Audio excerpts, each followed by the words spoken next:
या वाटीनं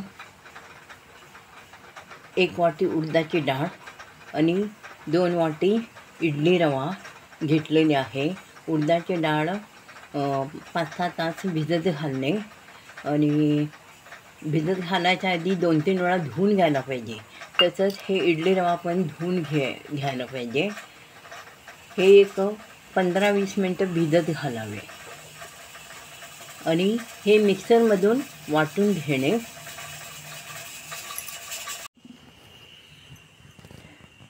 ह्याच्यात आता मी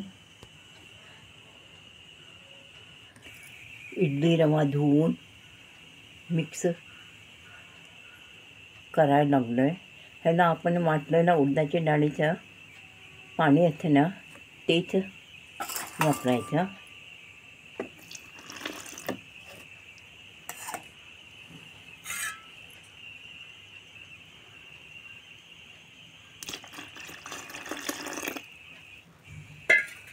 आधी हलवून बघायचं किती लागणार काय लागणार।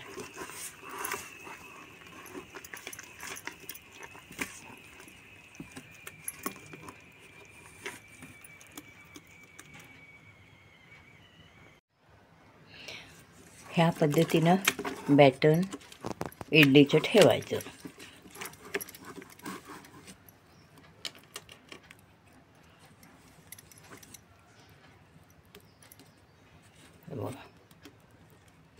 जास्त पातळ करायचं नाही।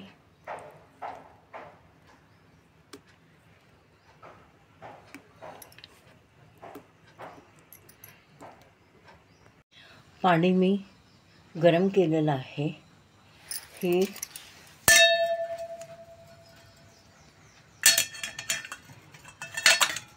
ताटात ओतणार आणि हे डबा त्याच्यावर ठेवणार। एक थोडंसं पाणी गार होतपर्यंत त्याच्यातच हे डबा ठेवायला पाहिजे।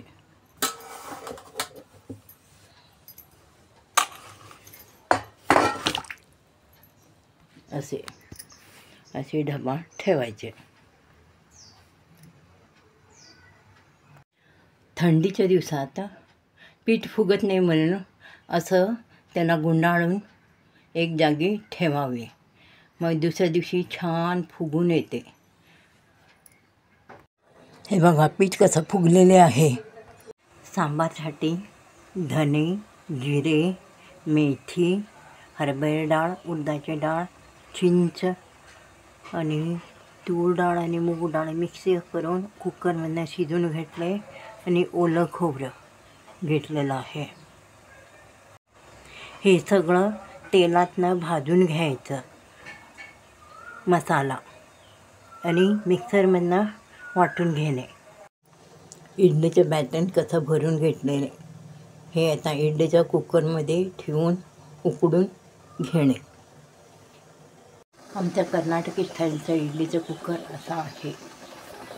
ह्याच्यात मी इडलीचं स्टँड ठेवलेले आहे। आता ह्याच्यावर झाकण झाकणार।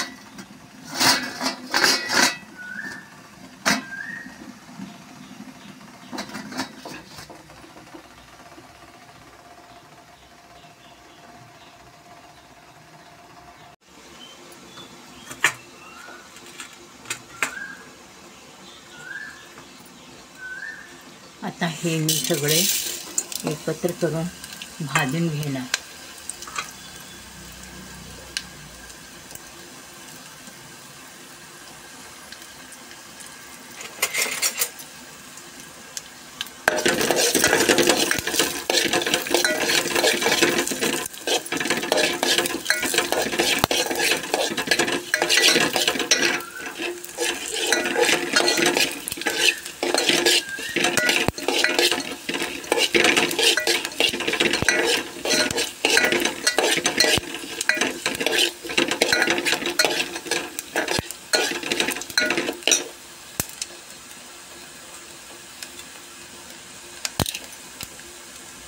ह्याच्यात आता ओलं खोबरं घातलं,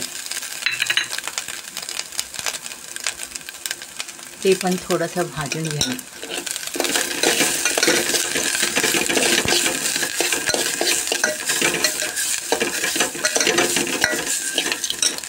हे गार होण्यासाठी ठेवणे. तेल तापलं की मोहरी घालणे,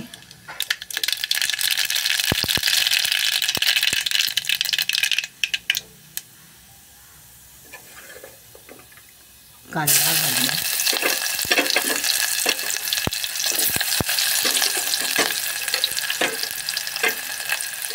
कढीपत्ता घालणे, कांदा भाजून घेणे,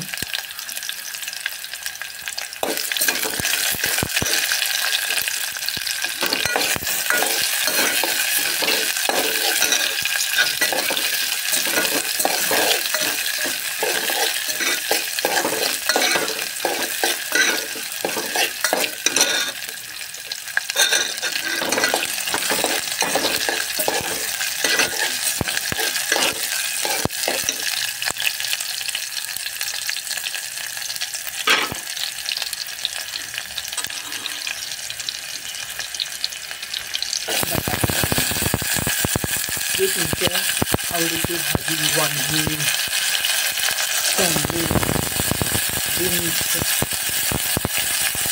किंवा शेवटीचे शेंगा पण आवडत असलं तर घालणे.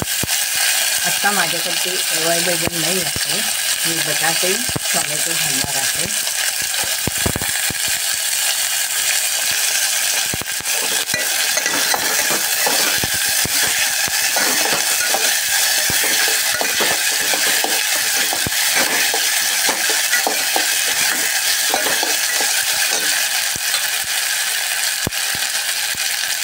चिरलेले टोमॅटो घातलेले आहे.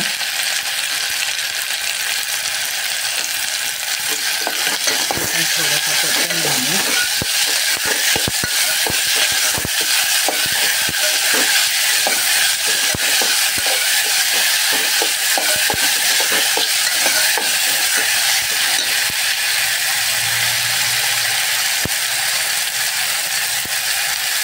आवडीनुसार तिखटाचे बुक्का घालणे.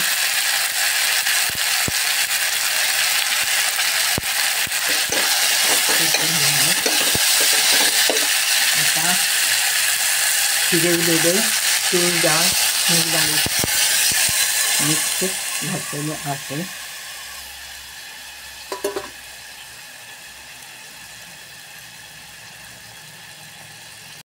वाटून तयार केलेला मसाला घातलेला आहे, ताजा मसाला.